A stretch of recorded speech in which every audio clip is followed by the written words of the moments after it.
In 1902, while on a military mission in Central Africa, a German army captain named von Beringe shot and killed two mysterious creatures.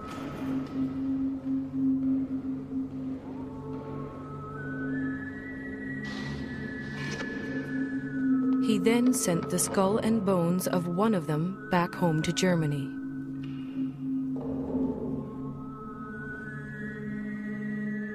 That creature has been luring people back to Central Africa ever since.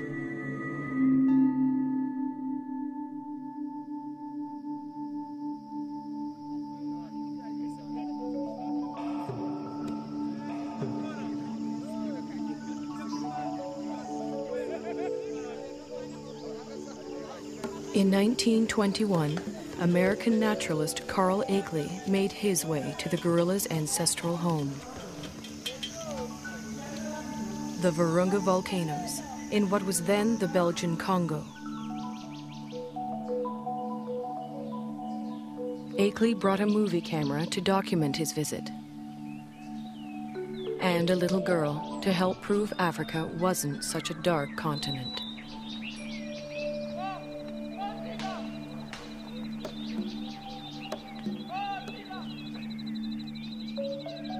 But there was much more to Akeley's expedition.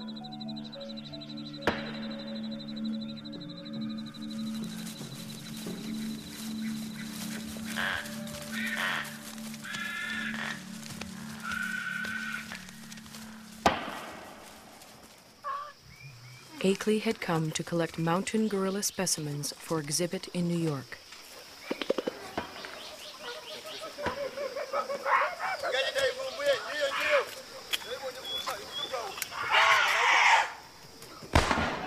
But each time the men stared into the eyes of a dead mountain gorilla, they saw a man-like creature staring back at them.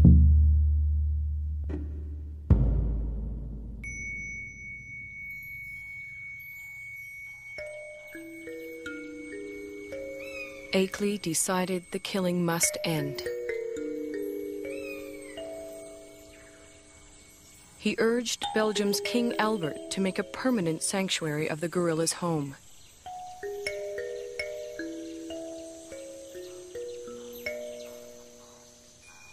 Today, in the cold, rainy, high ground of Rwanda, Uganda, and Zaire, the gorillas live on much as they have for thousands of years.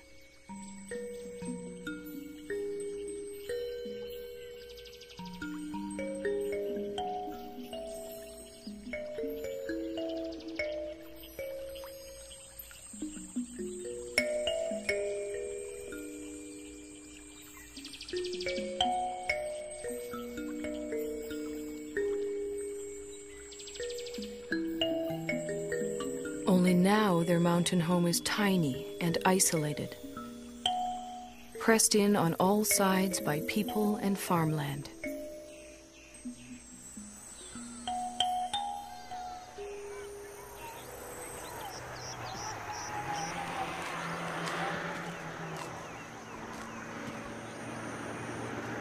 More and more, the mountain gorilla's future lies in human hands.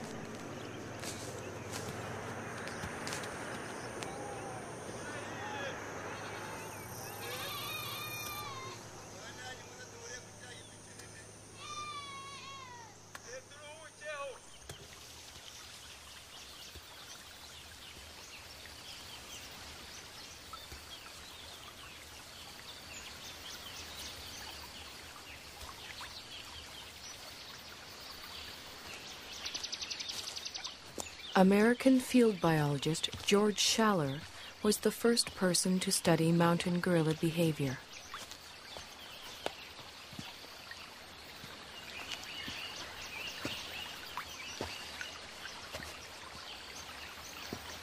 He and his wife Kay spent a year in the forest in 1959.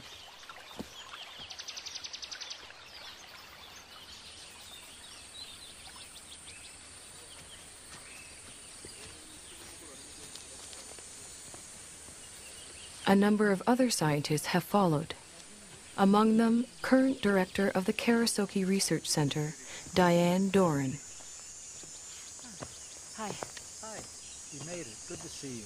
Hi. Hi, nice to see you. You made it just in time. The patrol's going out, and I was going out to see gorillas with Barbaguiza. Would you like to come along? Wonderful. Great. Okay. Tuginde. Tindaguiza.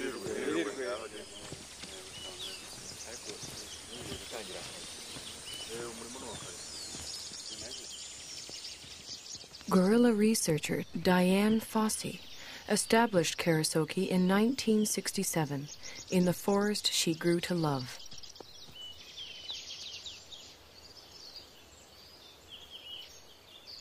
For Schaller, too, the forest became an enchanted place.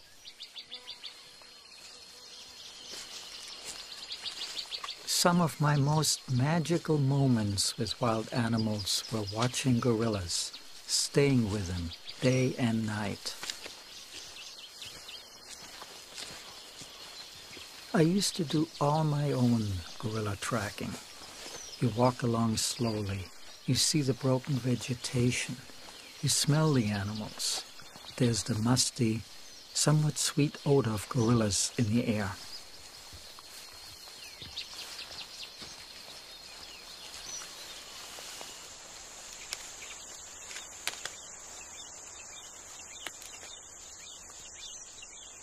When you follow them hour after hour, you adapt to their rhythm of doing things.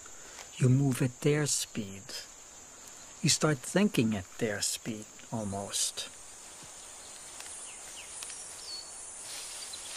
And that is a lovely feeling for a biologist, to seemingly enter into the lives of the animals without disturbing them.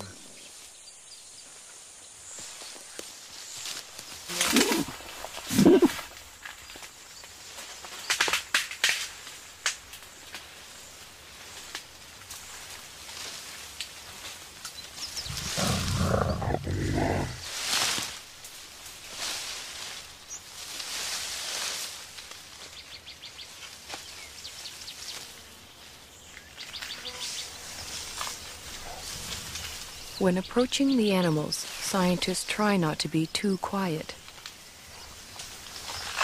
Mountain gorillas like to know when people are near.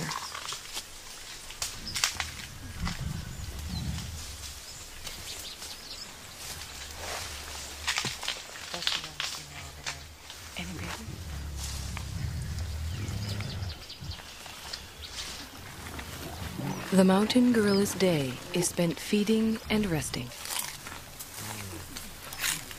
Feeding and resting, and feeding some more.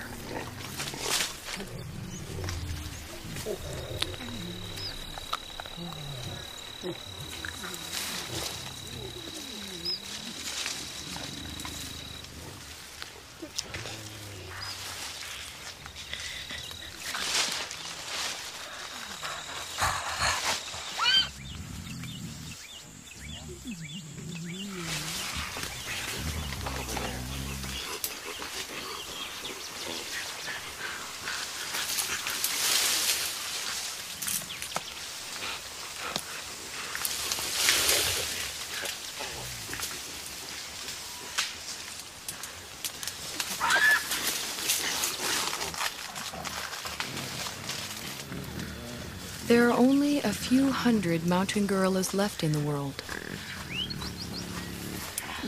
Most live as part of a family. The father and protector of this family is the male silverback, Umagumi. He acts as a magnet for the group. The females gather around him. Their infants and offspring gather around them.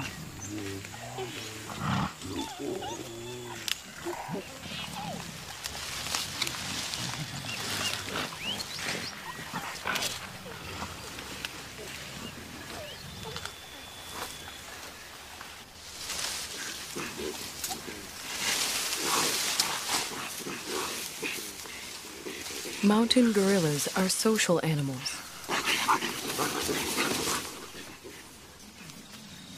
The closeness begins in infancy. Rarely, if ever, does a mountain gorilla mother let her baby out of her sight.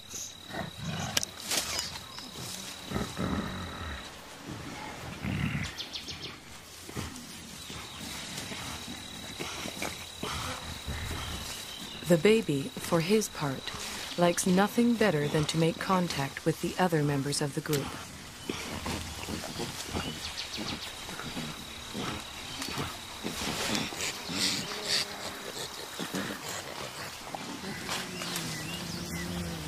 Even when they spread out to begin their daily search for food, the gorillas continue to communicate with one another.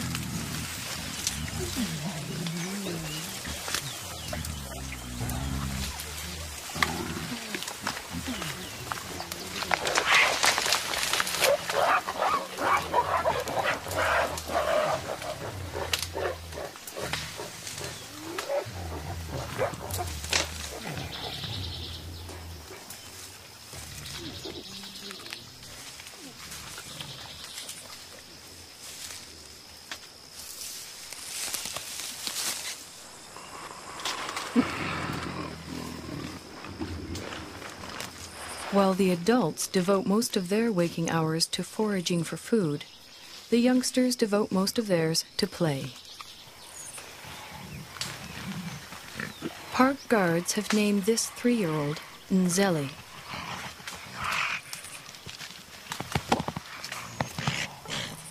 They call his friend Imvura.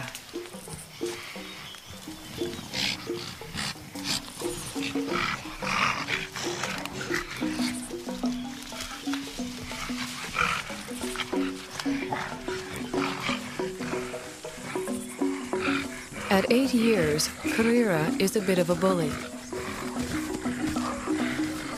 Mashushwe is only 4.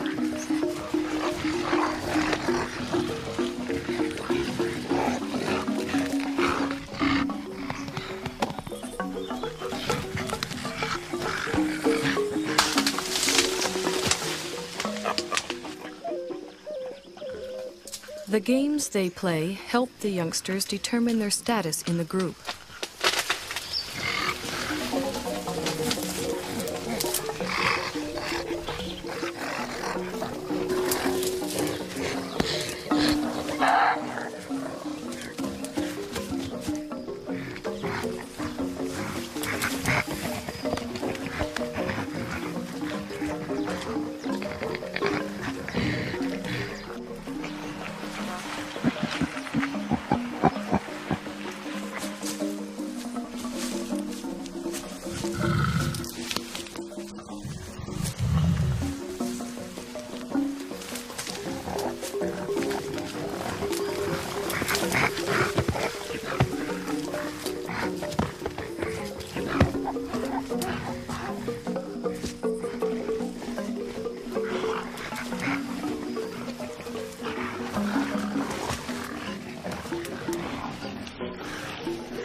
Childhood can last anywhere from 8 to 12 years, but the gorillas' need to maintain their status never seems to end. Any opportunity to reinforce the hierarchy is seized upon.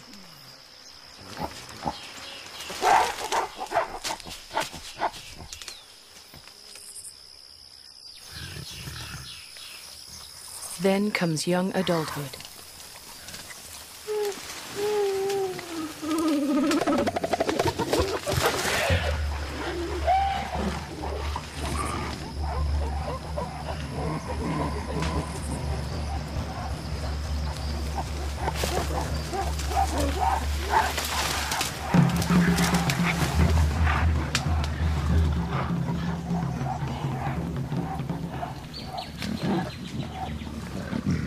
At 13, Intwari has the beginnings of a silverback and his first real sense of the power that comes along with it.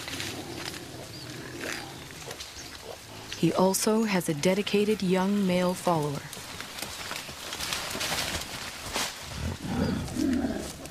But what Intwari really wants is the attention and allegiance of the females in the group.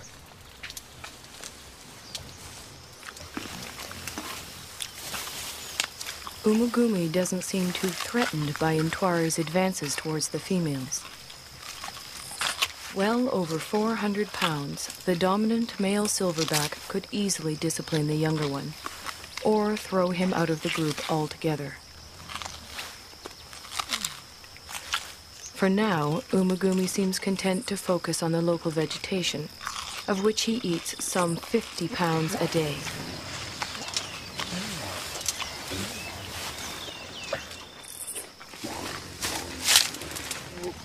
Mountain gorillas are mainly vegetarian, with a few ants and grubs thrown in for good measure.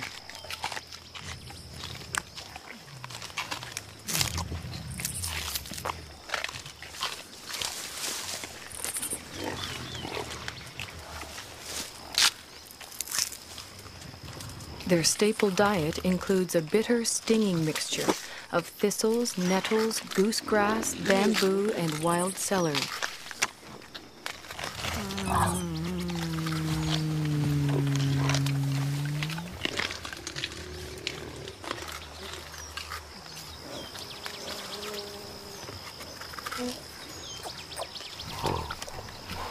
Although he has already begun to experiment with the food his mother likes to eat, Abumwe will continue to rely on her milk until he's 3 years old.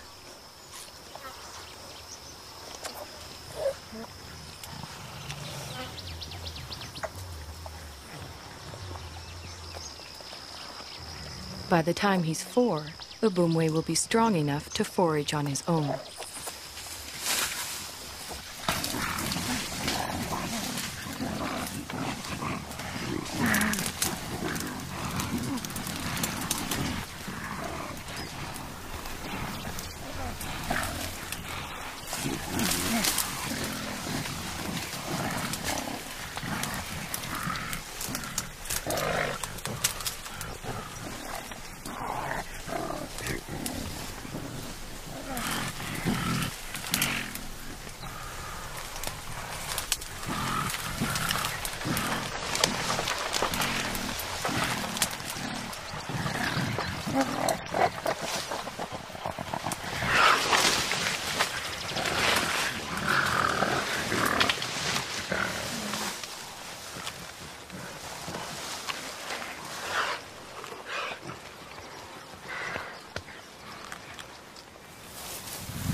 Mountain gorillas are generally well adapted to the world in which they live.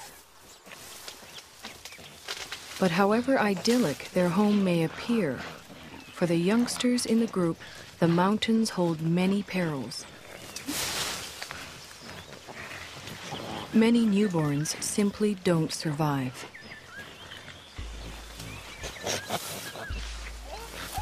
Mbele gave birth 2 days ago. It will be several months before she can even let go of her baby, much less let him out of her sight.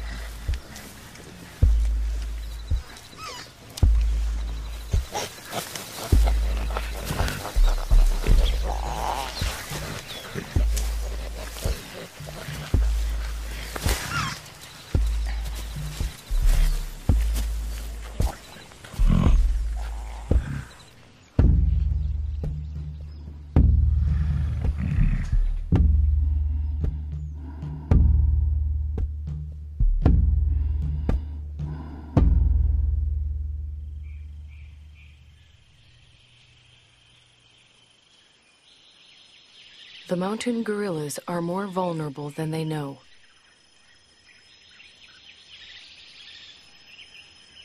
Their ancestral home is much smaller than it once was.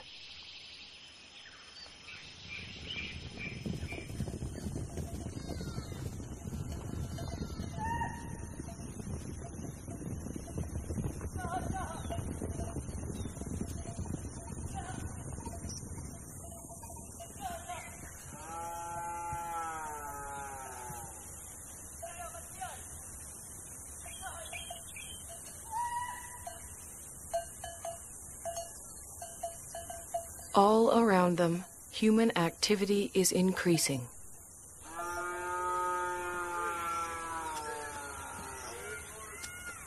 Yet the mountain gorillas continue to live and move in ways familiar to them for generations.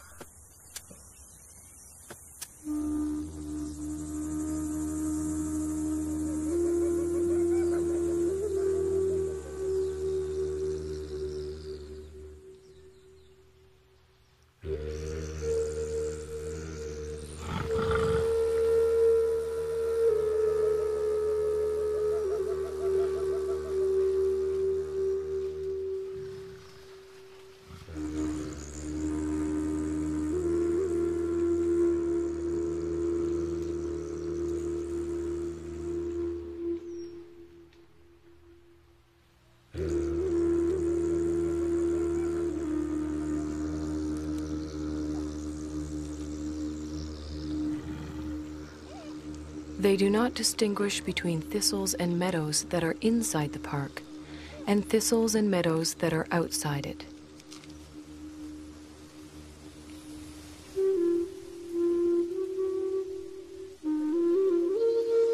They simply go where their never-ending search for food takes them. Only now they find others there.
Both the mountain gorillas and their forest sanctuary now receive official protection.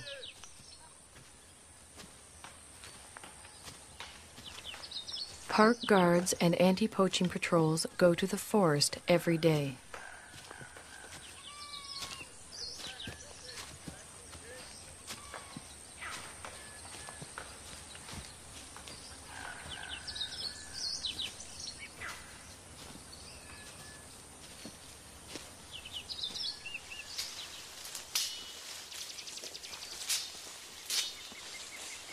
To protect the gorillas and all the other wildlife, the patrols search for and destroy snares that local hunters have set for game.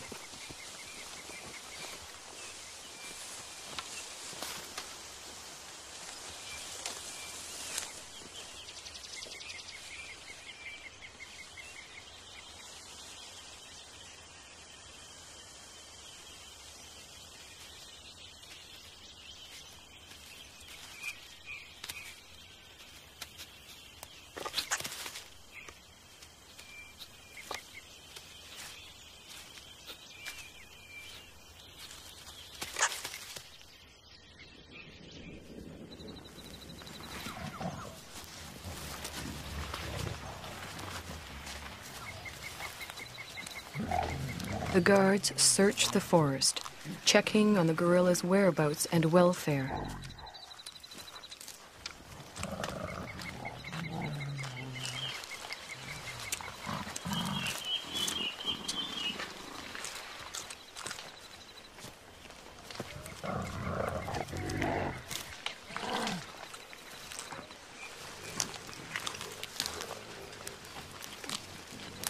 The same guards who name the mountain gorillas at birth follow their progress for years, watching as the gorillas grow to maturity. Over time, a close relationship develops, a bond between the animals and the men.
Almost every day it rains. The mountain gorillas don't seem to like it. They don't seem to know what to do about it either, other than simply wait it out.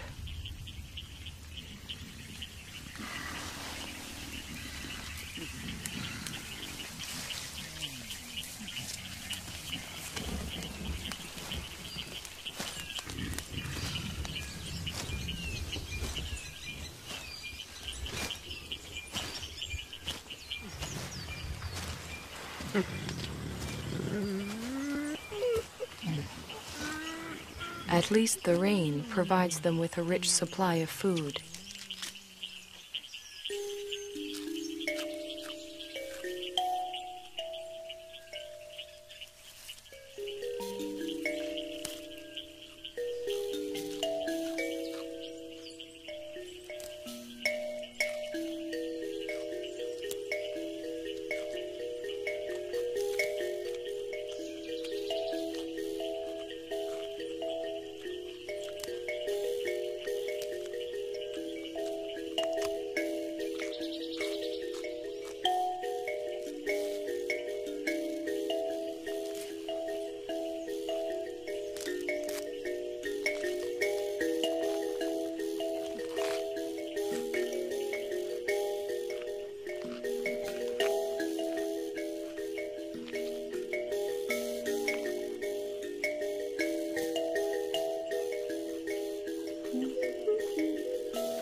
After feeding, the family gathers around the silverback, Umagumi.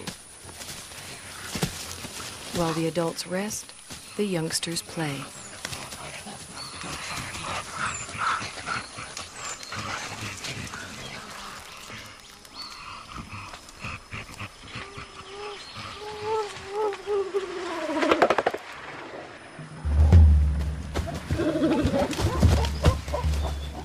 For the group's leading young adult male, it's become much more than play.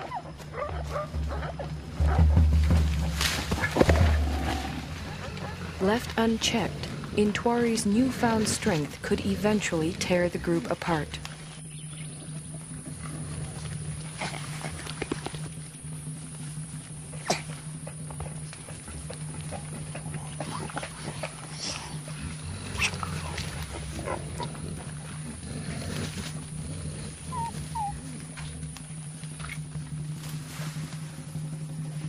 The threat Intwari represents puts females such as Poppy on edge.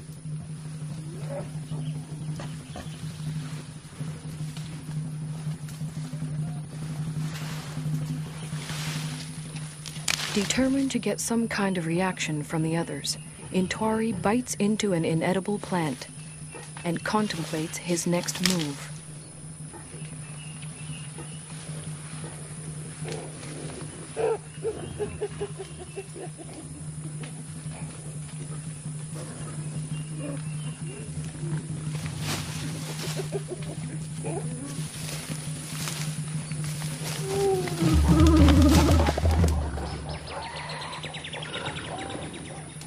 This time, even Umagumi seems uneasy.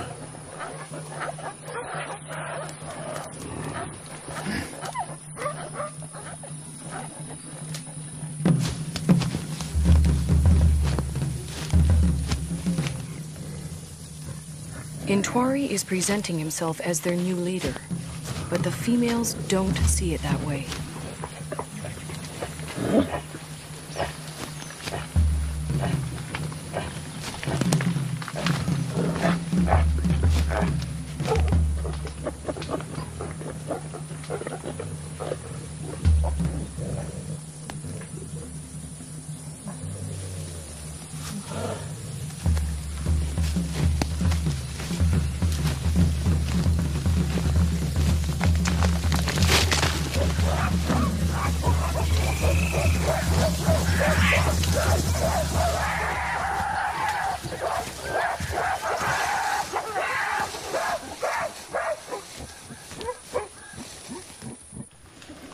Having forced Intwari out, the group moves on.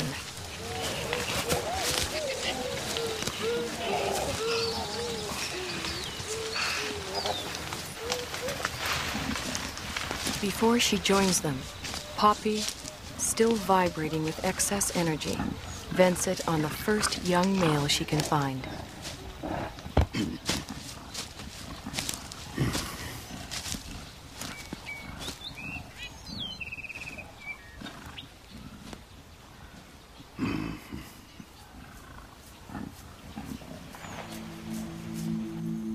To be pushed out for good seems harsh, but what Intwari really needs now is time and space to mature, to the point where he too can have a family of his own.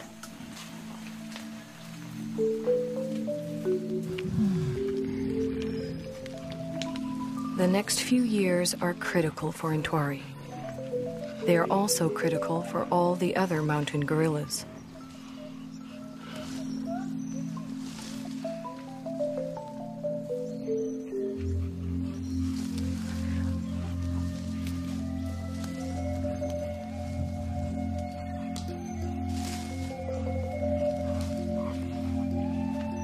Whether the outside world will allow Intwari and the others the time and space they need is an open question.